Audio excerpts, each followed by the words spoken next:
আরও একটি নতুন দিনের শুভারম্ভ করে ফেললাম। তো আজকে থেকে আমি ঠিক করেই নিয়েছি যে হেলদি খাবার খাবো আর উটপাটাং খাবার খাবো না। তার জন্য আগের দিন রাতে আমি ভিজিয়ে রেখেছিলাম মটর, আর ঘুম থেকে উঠে মুখ টুক ধুয়ে ফ্রেশ হয়ে চলে এসেছিলাম রান্নাঘরে। আর আমি খেয়েছিলাম এখানে সেদ্ধ মটর, পেঁয়াজ, আলু, টমেটো আর সামান্য বিট নুন দিয়ে মেখে এটা আমি ব্রেকফাস্ট করেছিলাম। আর এখানে কাকিমা তার জন্মদিন উপলক্ষে কেক আর এখানে দিয়েছিল পায়েস।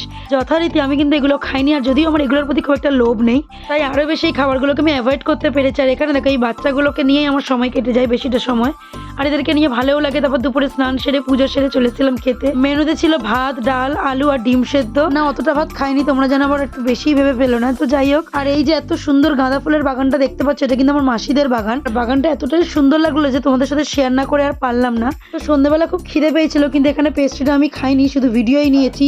আর এখানে খেয়েছিলাম আলুর চিপস, এটা তো খেতে দারুণ লাগে, খেয়ে নিয়েছি। আর রাতেবেলা কাকিমা দিয়ে গেছে বিরিয়ানি, ব্যাস তৎক্ষণাৎ হেলদি খাবারের প্ল্যান পোস্টপন করে বিরিয়ানিটা খেয়েই নিলাম। আর বাঙালি পেটুক মানুষ, বিরিয়ানি তো খেতে ভালোবাসবেই বলো, এগুলোর কি আর লোভ সামলানো যায়? তো এই জীবনে আমার আর ডায়েটের কথা ভাবলে চলবে না, কারণ আমি খাবার দিক দিয়ে সাংঘাতিক দোগলা, সেটা আমি বুঝতে পারলাম। যাকে নিজের আর বেশি প্রশংসা না করে এখানে আমি ভিডিওটা শেষ করছি। তোমাদের কেমন লাগলো অবশ্যই জানিও, ভালো লাগলে কিন্তু লাইক আর সাবস্ক্রাইব করে দিও। টাটা।